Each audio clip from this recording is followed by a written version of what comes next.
जय हिंद दर्शकों, मैं हूं जितेंद्र दीक्षित स्टोरीज में आपका स्वागत है। दर्शकों, शिवसेना यूबीटी के सांसद और सामना अखबार के कार्यकारी संपादक संजय राउत 1992 में इस अखबार के संपादक बनने से पहले तक एक क्राइम रिपोर्टर हुआ करते थे। मुंबई अंडरवर्ल्ड पर लेख लिखते थे, मुंबई अंडरवर्ल्ड पर रिपोर्टिंग करते थे। एक लोकप्रभा नाम की मराठी पत्रिका आती थी, उसमें वो काम किया करते थे और उनकी पहचान क्राइम रिपोर्टर की थी। लेकिन संजय राउत के जीवन में कुछ ऐसे घटनाक्रम हुए कि वे वैसे ही गैंगस्टरों के बीच पहुंच गए आर्थर रोड जेल में, जिनके बारे में वे कभी लिखा करते थे, जिन पर रिपोर्टिंग किया करते थे। अगस्त 2022 में एनफोर्समेंट डायरेक्टरेट ने एक पत्राचाल घोटाले के मामले में उनको गिरफ्तार कर लिया। 7-8 दिन की जो ईडी की कस्टडी थी, उसके बाद उन्हें मध्य मुंबई की कुख्यात आर्थर रोड जेल में भेजा गया। अब अपने जेल के अनुभवों पर उन्होंने एक किताब लिखी है, नरकातला स्वर्ग, यानी कि नर्क में का स्वर्ग। यह किताब हाल ही में मैंने पूरी तरह से इसको पढ़कर कंप्लीट किया और मुख्यतः 3 बातें इस किताब के जरिए उन्होंने कहने की कोशिश की है।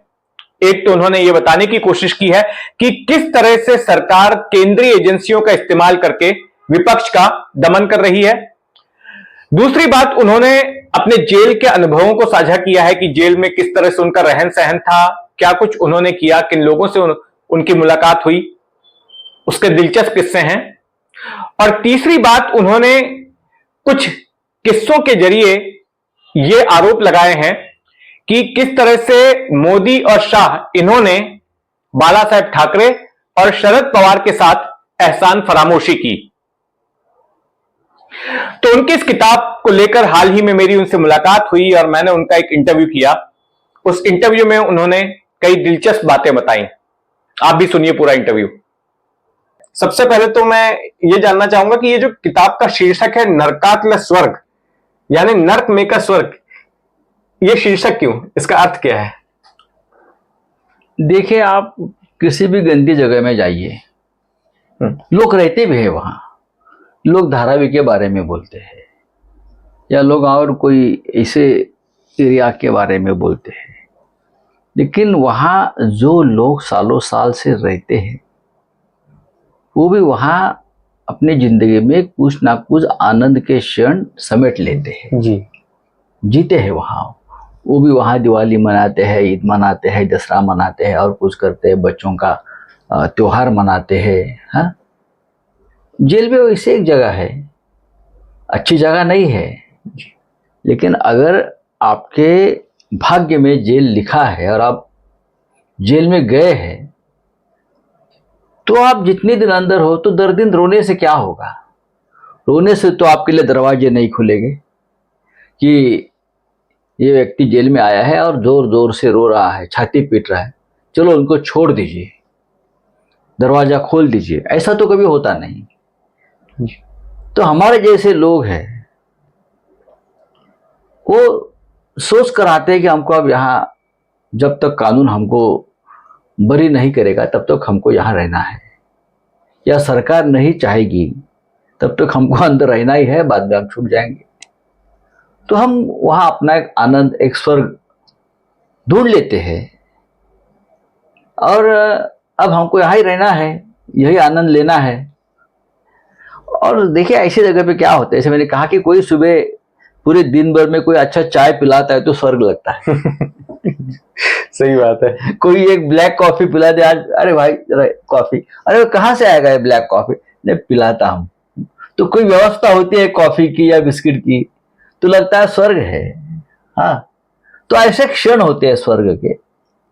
तो अंदर एक हमारे साथी थे, उनका नाम अविनाश भोसले, बड़े उद्योगपति है महाराष्ट्र जी, वो भी जेल में थे उस वक्त। तो मैंने जब कहा कि उनको मैं किताब लिखूंगा ये सब व्यवस्था के ऊपर, तो उसने पूछा कि क्या नाम दोगे किताब का। बोले सोचूंगा। बोले नरकातला स्वर्ग जी, हमारे जिंदगी में थोड़ा तो आनंद है लेकिन यहाँ हजारों लोग हैं, उनकी अवस्था देखिए, तो हम स्वर्ग में है ऐसा समझ लीजिए। तो उस हिसाब से वो नाम आया नरकातला स्वर्ग। राउत साहब, किताब में एक लाइन है, और ये लाइन मैंने पहले भी सुनी जब मैं आर्थर रोड जेल पर रिपोर्टिंग कर रहा था, एक बार एक डॉक्यूमेंट्री बना रहा था। उस वक्त एक कैदी ने, जब वो कुछ वक्त पहले ही रिहा हुआ था, उसने भी ये लाइन बोली थी, और आपकी किताब में भी मैंने वो लाइन पढ़ी कि आर्थर रोड जेल के अंदर money man gentleman, no money mental man. वो है ना, इसका मतलब क्या है? वो उधर भी है। वो आर्थर रोड जेल में जो जेल के बारे में जो बहुत लोगों ने लिखा है, उसका एक संग्रह किया है जी। जैसा आपने लिखा है आर्टिकल, तो उसका रेफरेंस रखा है अंदर। ऐसे हजारों आर्टिकल्स हैं जो जेल के बारे में लिखे गए हैं, वो अंदर हमको पढ़ने को मिलता है। ये तो सही है कि जिसके पास एक तो बहुत ताकत होनी चाहिए, वो जेल में घर जैसा रह सकता है, या आपके पास इतना पैसा होना चाहिए कि आप पैसे से अंदर अपना स्वर्ग निर्माण कर सकते हो, नहीं तो आप पागल हो जाओगे अंदर। क्योंकि आपको क्या है, बड़ी बड़ी दीवारें हैं, वो गंदी दीवारें हैं, वही टूटी हुई फर्श पर आपको सोना है। हाँ, और क्या अंदर है? आपको दो वक्त की रोटी देंगे, सुबह का खाना होता है 1 बजे का, 9 बजे देंगे। रात का जो खाना है वो 5 बजे देंगे। आपको संभाल कर वो खाना रखना है, वो खराब होता है कभी कभी। यही जिंदगी है ना, बाकी का तो बहुत दूर की बात है। 8 दिन में एक बार आपके फैमिली के लोग आएंगे आपको मिलने के लिए, वो भी आपको सीधे नहीं मिल सकते। मैं यहाँ हूँ और वो वहाँ खड़ा है, बीच में वो जाली है, दरवाजा है, आप फोन पे बात करिए। तो यही जीवन है जेल का, उससे आगे क्या है जेल में? आमतौर पर राउत साहब, फिल्मों की वजह से या कहें कि इन जनरल एक परसेप्शन बन गया कि जब भी कोई राजनेता जेल के अंदर जाते हैं, पॉलिटिशियन जेल के अंदर जाते हैं, तो उनके लिए जो जेल की लाइफ बिल्कुल अलग होती है। उनको सबको सुख सुविधाएं मिलती हैं, मतलब उनके लिए जेल जेल नहीं होती है। क्या आपके मामले में भी ऐसा था क्या? ऐसा कभी नहीं होता है महाराष्ट्र में, खासकर गुंडों के लिए होता है शायद। अच्छा, राजनेताओं के लिए नहीं होता, गुंडों के लिए होता है। गुंडों के लिए होता है। राजनेताओं के लिए बहुत कैमरे लगते हैं, सीसीटीवी है, आरटीआई है, लोग देखते हैं, लोग जानकारी लेते हैं। हाँ, लेकिन जो बड़े बड़े अंडरवर्ल्ड डॉन हो गए, ये हो गए, उनके लिए व्यवस्था डेफिनेटली होती है। और जब है रिपोर्टिंग करता था क्राइम का, तभी मैंने देखा है लोग आराम से रहते हैं, लॉकअप में रहते हैं, जेल में रहते हैं। लेकिन अभी 10 साल में जब से मोदी या फडणवीस की सरकार आई है और अपने राजकीय विरोधियों को जब जेल डालने का जो सिलसिला शुरू हो गया, वो थोड़ी जेल में सुख शांति से रहने के लिए किया है। आप अंदर टूट जाइए, आपकी फैमिली टूट जानी चाहिए, आप सरेंडर हो जाओ। इसलिए तो छल करते हैं ना अंदर, कि आप टूटना चाहिए मन से, शरीर से, सब से। वो थोड़े हमको कोई सुविधा देंगे, नहीं देंगे। तो आपका कहना है कि आपको मतलब आम कैदियों जैसी ही जिंदगी? उससे भी आम कैदियों को थोड़ी तो फ्रीडम मिलता है। आप बाहर घूम सकते हैं दिन भर, रात को आप वापस बंदी बनेंगे। लेकिन हमारे जैसे जो कैदी है, जिन्हें वो लोग हाई प्रोफाइल बोलते हैं, या नेता है, एमपी है, एक्स होम मिनिस्टर है, हमको तो लॉकअप से बाहर भी नहीं आने देते।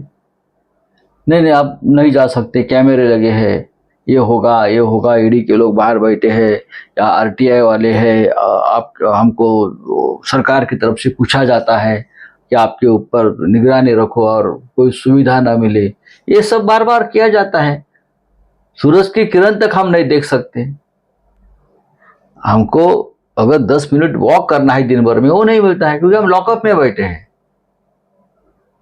लेकिन और जो आम कैदी है, उनके ऊपर कोई कंट्रोल नहीं है। एक बार सुबह 7 बजे या 7:30 बजे आपके ताले खुल जाते हैं तो बाहर निकलते हो लोग, जेल में घूमते हैं, बैठते हैं बाहर जाकर, हवा खाते हैं, पानी खाते हैं, सूरज लेता है शरीर पर। हमको ये सुविधा नहीं है। राउत साहब, आपने अपनी किताब में लिखा है कि आपको जिस वार्ड में आतंकी अजमल कसाब को रखा गया था, वहां पर आपको रखा गया, और जेल में इस तरह की चर्चा थी कि वहां पर कसाब का भूत घूमता है। आपको दिखा क्या कसाब का भूत? मैं तो बहुत कोशिश किया। मैं तो भूत प्रेत का प्रेमी हूँ।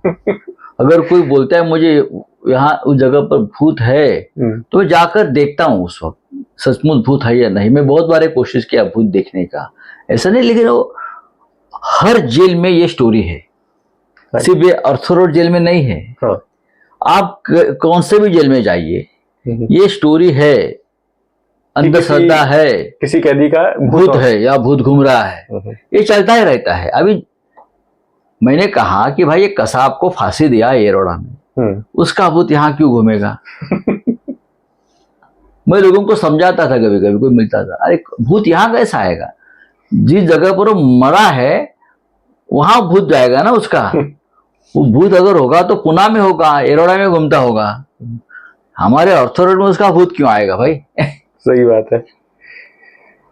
ये जो कसाब वाले सेल की कहानी भी इंटरेस्टिंग है, मैंने लिखी है।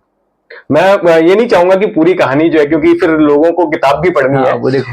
तो लेकिन इसको लेकर जयंत पाटिल जिनके कार्यकाल में ये बना था, उससे उनसे आपकी चर्चा हुई थी। जयंत पाटिल का डिजाइन है उसका, वो पूरा डिजाइन जो है वो जयंत पाटिल का है। जब मैं गया तो देखा पूरा चारों तरफ से वो स्टील है, शीशा है, क्या बोलता है, बॉम्ब प्रूफ है, ऐसा पूरा। मैं बोला क्या है सब ये? पूरा लाइट बंद है, ये बंद है। नहीं, ये यहाँ कसाब था और इसलिए सब बनाया है कि यहाँ अगर बॉम्ब भी डाल दे तो भी कुछ नहीं होगा। उसी हिसाब से वो एक सेल बना है, चारों तरफ से पूरा ये है, लोखंड है जी। हाँ, पूरा चारों बॉम्ब प्रूफ बनाया है, बॉम्ब प्रूफ, पूरा बॉम्ब प्रूफ है। तो उससे क्या होता है, बॉम्ब प्रूफ होने से बाहर से ना हवा आती है, ना कोई सूरज की किरणें आती है, पूरा पैक है चारों। तो जब हम छूटे तो मुझे एक बार जयंत राव बोले ऐसे ही, कहाँ था आप लोग, कहाँ रहते थे? ऐसा चलती थी चर्चा, कैसा था? अरे वो कसाब की जेल में थे यार। अरे वो तो बहुत आनंदित हो गए। वो तो मैंने ही बनाया है। बोले तुमको आनंद हो रहा है, तुमने कसाब की जेल बनाया और हमको भेज दिया अंदर? अरे वो तो मेरी डिजाइन है पूरी, मैं इंजीनियर हूं ना, मुझे पहली बार मौका मिला कुछ इंजीनियरिंग का काम करने का, तो मैंने वो डिजाइन बनाया। बोला अच्छा, वो कसाब के लिए बनाया था कि हमारे लिए बनाया था आपने? क्योंकि आप भुजबल वहां थे, अनिल देशमुख थे, संजय राउत थे, नवाब मलिक थे, जो आते हाई प्रोफाइल उनको कसाब की जेल में भेजते अंदर, 2 ही कमरे हैं उधर। ये तो आपने राजनीतिक कैदियों की बात की, कई सारे गैंगस्टर भी वहां पर हैं, अलग अलग गैंग के शूटर्स। और ये आपकी अबू सलीम से मुलाकात हुई थी वहां पर? वो पहले हो गई थी, इस बार नहीं। अच्छा ऐसी है कि मैं एज ए सांसद स्टैंडिंग कमेटी का मेंबर था, होम अफेयर, और एक सब कमेटी बनी थी देश के प्रिजन डेवलपमेंट के लिए। वो सब कमेटी में हम 2-4 लोग थे जी। नवीन जिंदाल थे, ब्रजभूषण शरण थे और मैं था, ऐसे 3-4। तो हम पूरे देश के जेल में घूमते थे देखने के लिए, पूरे देश में जाते थे, पूरे देश के जेल देख लिए। एक बार ऑर्थोरोड जेल में गया तो मुझे वो हमको कैबिनेट का कमेटी था, तो हमको सलामी वगैरह दे दिया उधर। सुपरिटेंडेंट ने, हाँ, सब वो बंदूके करके। तो अंदर गया तो 10 नंबर का जो जेल है अंदर, वहां से ऊपर से वो एक आदमी भाग के आया, सर सर सर सर। बोले कौन है? ठहरो ठहरो मैं आ रहा हूँ। देखा तो अबू सालेम। ना पहले वहीं पर था, बाद में उसको दूसरी जेल में शिफ्ट किया। हाँ, तो अबू सालेम आया, 2-4 मिनट बात हो गई। ऐसे तो बहुत अंदर मिलते हैं, बहुत। एक बार अरुण गौड़ी मिला था मुझे उसी वक्त। हमने तो बहुत विजिट किया है जेल का जी। सर, इस किताब में ये तो आपने जेल के अनुभव तो है ही, और बहुत दिलचस्प अनुभव आपने लिखे हैं और बहुत दिल से लिखे हैं, लेकिन ये पॉलिटिकल किताब भी मानी जा रही है, क्योंकि इसमें आपने कुछ पॉलिटिकल बातें लिखी, और खास करके मैं पॉलिटिकल आदमी हूं। जी बिल्कुल, तो पॉलिटिशियन से तो वो तो एक्सपेक्ट होगा ही कि जो है, लेकिन ये आपकी ऑटोबायोग्राफी नहीं है, ये आपकी आत्मकथा नहीं है, ये तो संस्मरण है जेल के। इसमें आपने लिखा है कि आपने एक तरह से आरोप लगाया है कुछ किस्सों के जरिए कि नरेंद्र मोदी और अमित शाह, इन्होंने बाला साहब ठाकरे और शरद पवार से एहसान फरामोशी की। मैंने लिखा है ना, मैं थोड़ी बोल रहा हूं, मैंने तो ब्लैक एंड व्हाइट में लिखा है। एक्चुअली ये बातें सब लिखनी नहीं चाहिए। मैं नैतिकता का हमेशा पालन करता हूं। मैं ऐसे ऐसे व्यक्तियों के साथ काम किया है, बाला साहब ठाकरे जी हो, शरद पवार साहब हो, तो बहुत से सीक्रेट मिशन हमने किए हैं। तो अगर कोई इस प्रकार का नेता, देश का सर्वोच्च नेता, चाहे ठाकरे जी हो या चाहे पवार जी हो, उस मिशन में हमको साथ रखता है, तो विश्वास है ये कब बाहर नहीं जाएगा जो किया है वो। तो अब तक ऐसे बहुत से प्रसंग है मेरे जीवन में जो मैंने देखे हैं, अनुभव किए, उनके साथ एक्शन लिए हैं। तो कभी ना बाला साहब ठाकरे पवार साहब ने उस पर बात की, उनके साथ वो चले गए। मैं भी ये मानता हूँ मेरे साथ सब खत्म हो जाएगा। मैं कभी ना किसी से वो बात की, ना कभी उस बारे में मैंने लिखा भी है। लोग मुझे बहुत बोलते हैं कि बाला साहब ठाकरे जी के साथ आपने काम किया है, तो आप इतनी चीजें आपने देखी है, महसूस किया, तो लिखो। मैंने नहीं, ये लिखना जो होता है ये बेईमानी होगी।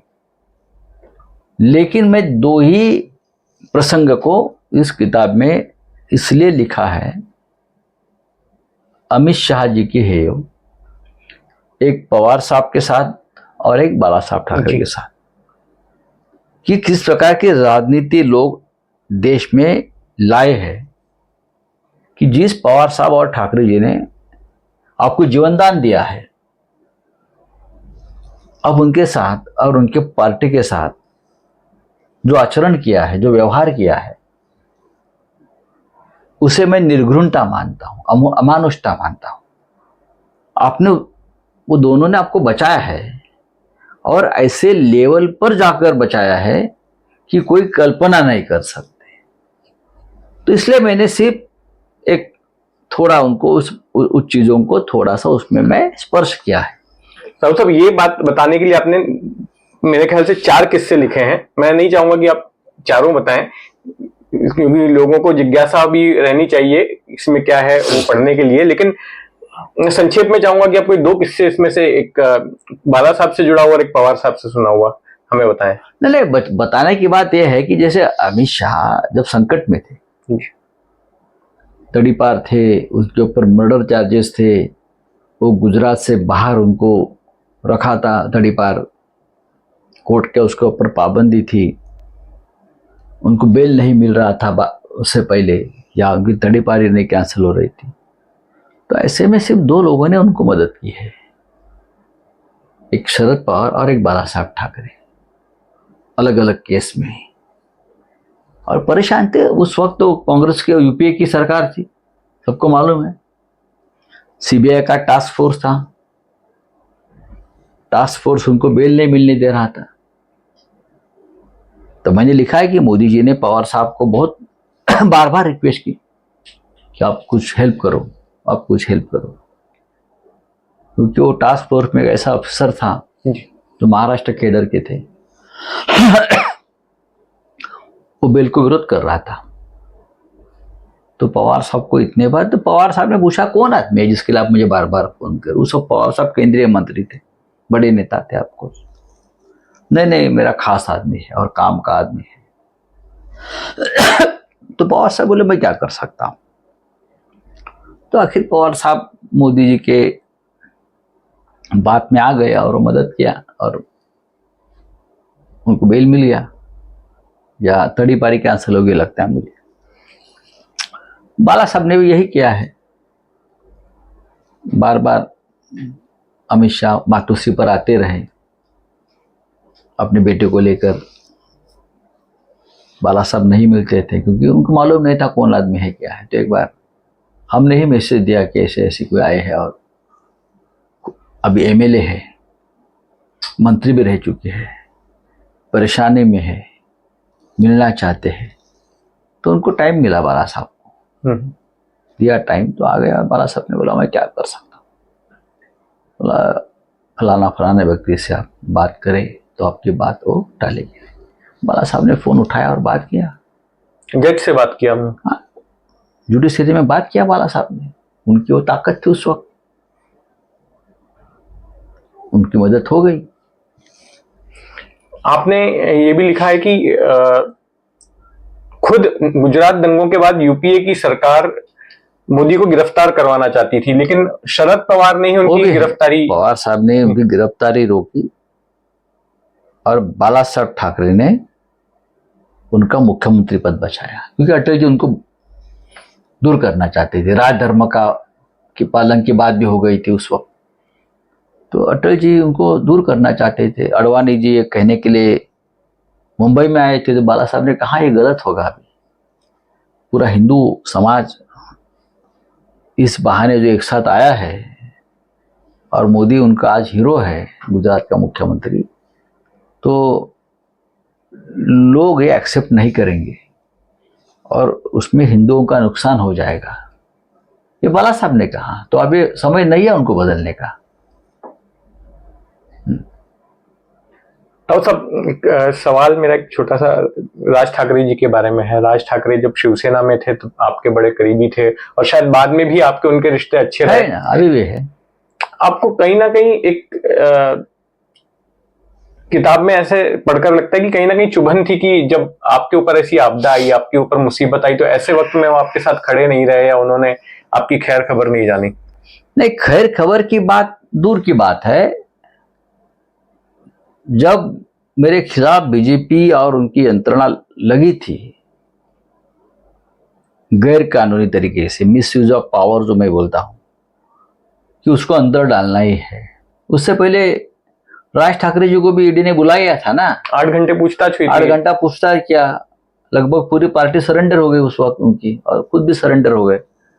तो एक सभा में उसने ये कहा मेरे बारे में कि अब संजय राउत ने एकांत में दीवारों से बातचीत करने की मन की तैयारी करनी चाहिए। उसका मतलब है कि मुझे अरेस्ट हो रही है, उनको मालूम है और ये बहुत खुश है। मुझे कहना कि किसी को अगर जेल जाने के लिए सरकार पर्दे के पीछे कुछ कर रहे है तो आपको खुश नहीं होना चाहिए। मैंने कोई मर्डर नहीं किया है या और कुछ नहीं किया है, गलत इल्जाम में मुझे फंसाने की कोशिश है। कभी कभार हम मित्र रहे हैं, फैमिली के साथ हमारे रिश्ते रहे हैं, तो आपको खुश होकर ये बात नहीं कहना चाहिए, मेरा कहना है। आपको जब ईडी ने बुलाया तो हम खुश नहीं हुए थे, हम दुखी हो गए थे। क्या आप मानते हैं कि जो राज ठाकरे का जो स्टैंड बदला बीजेपी को लेकर 2019 में, 2000 जब तक बुलाया नहीं गया था उसके पहले तक वो उनकी सभाओं की सीरीज चलती थी लावरे तो वीडियो, जिसमें कि वो मोदी के पुराने वीडियोस दिखाते थे और बताते थे कि उनकी कथनी और करनी में किस तरह से फर्क है। फिर जब उनको ईडी के दफ्तर में बुलाया जाता है उसके बाद वो शांत हो जाते हैं, फिर आगे चल के पता चलता है कि उन्होंने बिना शर्त समर्थन दे दिया। तो क्या आपको लगता है कि वो जो ईडी दफ्तर में 8 घंटे की पूछताछ थी उसी ने ये जादू कर दिया? देखिए, जादू की बात नहीं है। ईडी के दफ्तर में जिनको भी जाना पड़ा है वो बड़े बड़े सुरमा जिसे कहते हैं, बड़े बड़े लोग टूट जाते हैं, राजनेता हो, उद्योगपति हो, बड़े प्रशासनिक अधिकारी हो, गुंडे हो, टूट जाते हैं। वैसे तो हमारे एकनाथ शिंदे और उनके 40 लोग इसी प्रकार से टूटे। अजित पवार क्यों टूटे, छगन भुजबल क्यों टूटे, टूट जाते हैं। हमारे जैसे और हमारे फैमिली जैसे बहुत कम लोग हैं। 50 बार बुलाइए, हम आएंगे, आपको क्या चाहिए, हम बैठेंगे। जो डर गया ईडी के दफ्तर में जाकर वो कभी खड़ा नहीं रहता वापस।